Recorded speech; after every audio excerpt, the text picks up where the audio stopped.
నేను రేవంత్ రెడ్డి గారిని సూటిగా అడుగుతా ఉన్నా,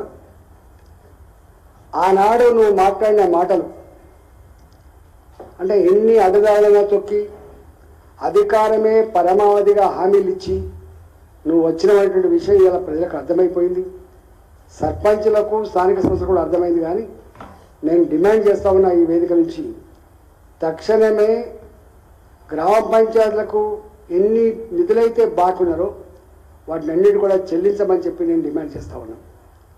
రెండవది, గ్రామ పంచాయతీలలో సర్పంచులుగా ఉన్నవాళ్ళు, ఉప సర్పంచ్లుగా ఉన్నవాళ్ళు, వార్డు మెంబర్లుగా ఉన్నవాళ్ళు పాపం వాళ్ళ డబ్బులు లేకపోతే వాళ్ళ చుట్టాలని బతిలాడి చేయించారు. గ్రామాలలో గెలిచిన తర్వాత ఏదో ఒక అభివృద్ధి జరగాలి, మా ఆయామంలో కొంత శిలాపలకం వేసుకుంటే మాకు శాశ్వతంగా పేరు ఉంటుందని చెప్పి భావిస్తారు. కానీ అలాంటి వాళ్ళకు కూడా ఎక్కడ నిధులు లేవు. చివరికి ఎక్కడికి వచ్చిందంటే ఉపాధి హామీ ద్వారా వచ్చే డబ్బులు ఏదైతే చెల్లించాలో రాష్ట్ర ప్రభుత్వ పరంగా కట్టాల్సిన వాటా కట్టకపోతే, ఆ వాటా కట్టకపోతే ఇవాళ ఆ డబ్బులు కూడా రాక అప్పుల పాలైనటువంటి దుస్థితి ఇవాళ కొనసాగుతూ ఉంది. వేలాది కోట్ల రూపాయలు గ్రామ పంచాయతీలకు వచ్చే నిధులు మాత్రమే కాకుండా ఉపాధి హామీ పని ద్వారా ఇంతకుముందు ఆయన చెప్పినట్టుగా మొక్కలు పెట్టిన దానికి నీళ్లు పోసేది కావచ్చు, ట్రాక్టర్లకు డీజిల్ పైసలు కావచ్చు, లేకపోతే గ్రామాల్లో జరిగినటువంటి సిమెంట్ రోడ్లు డ్రైనేజీలు కావచ్చు, ఇవాళ కట్టిన శ్మశాన వాటికలు కావచ్చు, ఏదైనా కూడా ఏ ఉపాధి హామీ పని ఒక్క రూపాయి కూడా ఆనాడు రాష్ట్ర ప్రభుత్వ పరంగా ఇవ్వలేదు. ఇస్తే కేవలం స్పెషల్ డెవలప్మెంట్ ఫండ్ కింద కావచ్చు, సర్పంచులకు ఇచ్చేటువంటి ఫండ్స్ వల్ల వచ్చే డబ్బులు కావచ్చు, వాటితో అభివృద్ధి చేసిన వాటికి కూడా రూపాయి ఇవ్వలేదు. ఇలా వేల కోట్ల రూపాయలు గ్రామ పంచాయతీలకు మాత్రమే కాకుండా వేల కోట్ల రూపాయలు బాకీ పడ్డది.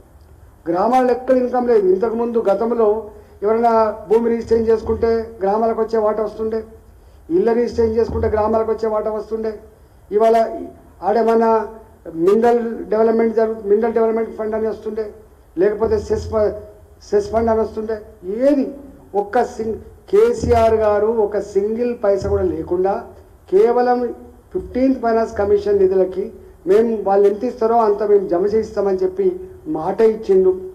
ఒక సింగిల్ పైసా కూడా రిలీజ్ కాలేదు. అవి ఒక 390 కోట్ల రూపాయలు ఇలా నిధులు అట్లే పెండింగ్ ఉన్నాయి.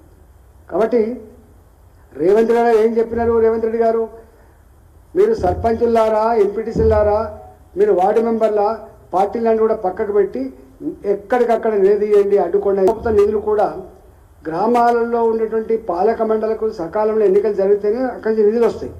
కానీ మరి గిన్ని రోజులు అవుతుంది, గిన్ని రోజులు అయినప్పటికి కూడా ఫిబ్రవరిలో అయిపోయింది మా సర్పంచ్ కాలం. ఫిబ్రవరిలో అయిపోయింది, అలా సెప్టెంబర్ అయిపోతా ఉంది. Almost 7 months అవుతున్నట్టుంది. 7 months అవుతుంది. 7 నెలలు అయినప్పటికి కూడా ఇప్పటికి ఎన్నికలు పెట్టలేదు. ఇవాళ గ్రామ పంచాయతీలు లేవు, ఇవాళ మండల పరిషత్తులు లేవు, జిల్లా పరిషత్తులు లేవు. ఇవాళ స్థానిక సంస్థలకు ప్రజాప్రతినిధులు పాలక మండలి లేక ఇలా వెలవెలపోతూ ఉన్నాయి. ఇలా ఎక్కడికక్కడ చెత్త పేరుకపోతూ ఉంది, విష జ్వరాలు స్ప్రెడ్ అవుతూ ఉన్నాయి. గ్రామాల ప్రజలకైనా అవసరం ఉంటే పట్టించుకునే నాదులు లేకుండా పోయిండు. మొత్తం స్పెషల్ ఆఫీసర్ల పాలన పెట్టని ఆఫీసర్లు గ్రామాలకు వచ్చినోడు లేడు.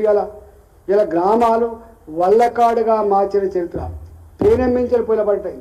ఆనాడు కేసీఆర్ గారు హయాంలో అది జరిగితే ఈయన హయాంలో కొండనాక మందితో ఉన్నాళ్ళకపోయినట్టుగా మొత్తం పాలక మండలే పోయి ఇలా వల్లకాడుగా మారిపోయింది. కాబట్టి ఇవాళ వెంటనే తక్షణమే పాలక మండలను నీవైతే స్థానిక సంస్థలలో 42% రిజర్వేషన్ ప్రగల్భాలు పలికినవో, నీ పార్టీ కొత్తది కాదు, నువ్వేం కొత్తగా అధికారం రాలే, అన్ని రకాల లీగల్ ఆస్పెక్ట్స్ అన్ని కూడా స్టడీ చేసిన తర్వాతనే నువ్వు ప్రజాక్షేత్రంలో మాట ఇచ్చినావు. కాబట్టి మీరు ఇవాళ ఓబీసీలకు బీసీలకు 42% మీరు స్థానిక సంస్థ రిజర్వేషన్ ఏదైతే చెప్తావో అవన్నిటికీ వెంటనే లెక్కలు తీయించు, వెంటనే రిజర్వేషన్ ప్రకటించి స్థానిక సంస్థలకు మీరు ఎన్నికలు నిర్వహించాలని కూడా భారతీయ జనతా పార్టీగా మేము డిమాండ్ చేస్తామని.